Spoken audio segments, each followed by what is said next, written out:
नंद भवन में जब सरकार प्रकट भय तो केवल ठाकुर जी को बधाई देने गोपियां भरनी आई, हमारे भूत भावन महादेव भी आए, शंकर जी भी आए।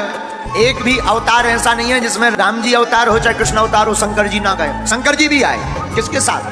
काकभूषुंडी जी के साथ में। जहां पहुंचे भोले बाबा आवाज लगाई, भिक्षाम देही। सोई जसोदा मैया हाथ में बढ़िया सामग्री लेकर के द्वार पर आई। अरे महाराज अच्छे पधारे, आपकी जय हो। महाराज मांगो क्या चाहिए? भोले बाबा बोले देवी जी हम मांगने वाले बाबा नहीं हैं, फिर हमको तो आपके लाला के दर्शन चाहिए, आपके बालक के दर्शन करने आए। जसोदा मैया ने नीचे से ऊपर तक देखा, हे भगवान इतने खतरनाक महात्मा, बड़ी बड़ी डांडी, बड़ी बड़ी मूंछ, सांप लटकाए। अरे महाराज हमारो लाला आपको मुंह देखेगे वो डर जाएगा, हम अपने छोरा को नहीं लाएंगे। भोले बाबा बोले देखो देवी जी माता जी हम तो आपके छोरा के दर्शन करने को ही पधारे हैं, और कोई उपाय नहीं है। जसोदा मैया बोली महाराज कुछ भी हो जाए हम दर्शन तो नहीं देंगे, आप दान ले लो, हीरा ले लो, जवाहरात ले लो, मोती ले लो, हम तो कहते एक आध गांव ले लो, गंगा ले लो, पर छोरा के दर्शन ना करवाएंगे। शंकर जी बोले माता जी जानती नहीं हो महात्माओं की हट कितनी कठोर होती है, साधु हट कर ले तो गड़बड़ हो जाता है। जसोदा मैया हाथ जोड़ के बोली सुनो बाबा जी महात्माओं भर की हट खतरनाक नहीं होती, त्रिया हट भी खतरनाक होती है। भोले बाबा ने विचार करो, हे भगवान इस बार तो मैया बड़ी खतरनाक है, पिछली बार राम अवतार में तो बड़ी जुगत से चले गए। राम अवतार में भगवान शंकर राम जी के दर्शन के लिए ज्योतिषी का भेष बनाते, और राम और कृष्ण अवतार की एक हम विचित्र स्थिति बताएं।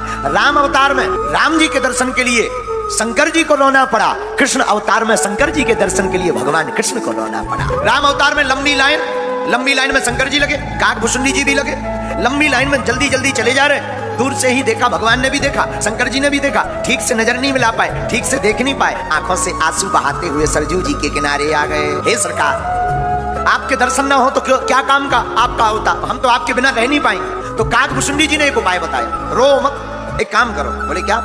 ज्योतिषी बन जाओ, आप तो सब जानते हो, ज्योतिषी का भेष बनाओ, चमत्कार का महिमा फैलेगी, सोई अपन को जो है दशरथ भवन में बुलाया जाएगा, दशरथ महाराज जी बुलाएंगे पक्का है। भोले बाबा जैसा कोई ज्योतिषी हो, आप मन में विचार करो, जो तीनों लोगों की जानते। कोई आदमी स्नान करने जा रहा सोई को बुला लेते थे, क्यों भाई तुम्हारे पिताजी का अमुक नाम है? हाँ महाराज। अच्छा तो तुम्हारे दादाजी का ये नाम है? अरे महाराज आप तो बहुत जानते हो।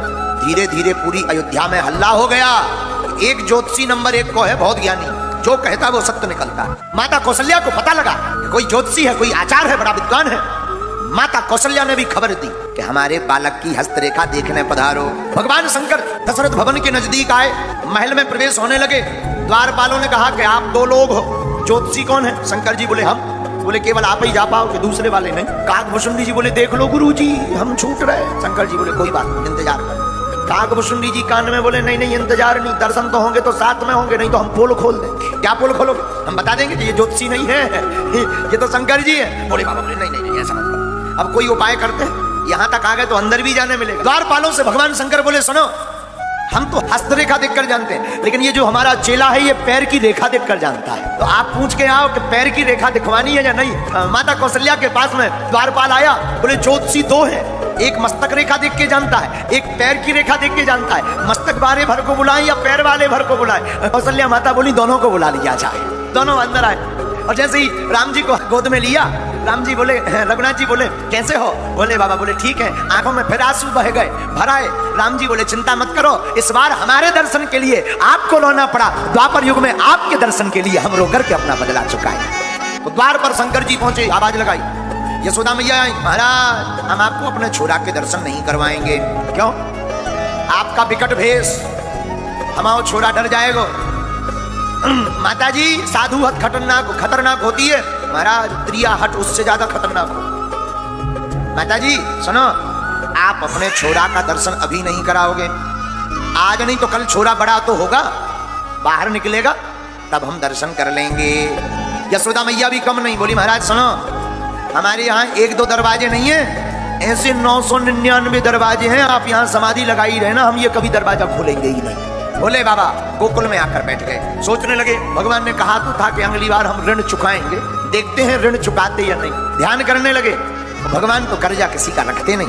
भगवान कन्हैया रोने लगे, माता यशोदा चौंक गई कि ना जाने क्या हो गया है, हमारा बालक रो क्यों रहा है। माता जी ज्यों चुप करावे सोई भगवान बोली अम्बरा। एक बूढ़ी गोपी बोली यशोदा एक बात बताओ, कोई आया तो नहीं था घर में? मैया यशोदा बोली और तो कोई नहीं, एक बाबा जी आए थे। बाबा जी थे, लंबी लंबी दाढ़ी, बड़े बड़े जटा, सांप भी लटका। अच्छा, कुछ कहा उन्होंने? हाँ, कह रहे थे दर्शन करवा दो। तो बूढ़ी गोपी बोली हमें लगा तो उसी बाबा ने जादू टोना कर दिया है। भगवान कृष्ण रो भी रहे और मन ही मन हंस भी रहे कि हम दुनिया भर के जादू टोना हटाए और हम पर भी कोई जादू टोना कर जाएगा क्या? लेकिन भगवान लीला कर रहे हैं और जोर से लगे जादू टोना को नाम सुन के, और जोर से किलकारी। गोकुल में एक वृक्ष के नीचे भगवान शंकर बैठे हुए थे। गोपी गई, महाराज आपको हमारी मैया ने बुलाया है, यशोदा रानी ने। बोले बाबा, बोले हम किसी के घर नहीं जाते। तब काकभूषुंडी जी ने कान में कहा उसी घर से बुला हुआ आया जहाँ सरकार है। अच्छा अच्छा, चलो चलो चलो। हाँ गोपी, ठीक है चलो चलो। शंकर जी आए। भगवान पहले रो रहे थे, लेकिन भोले बाबा को देखकर जैसे ही भोले बाबा गए, क्या हुआ मैया? महाराज जब से आप गए हो हमारा बालक रो रहा है, लाओ हमारे हाथ में। और जहाँ ठाकुर जी भोले बाबा के हाथ में आए, सोई ठाकुर जी ने रोना बंद कर दिया। भगवान शंकर जी बोले आपको रोना पड़ा? ठाकुर जी बोले पिछली बार आप रोए थे, इस बार हम रो लिए, हिसाब बराबर हो गया।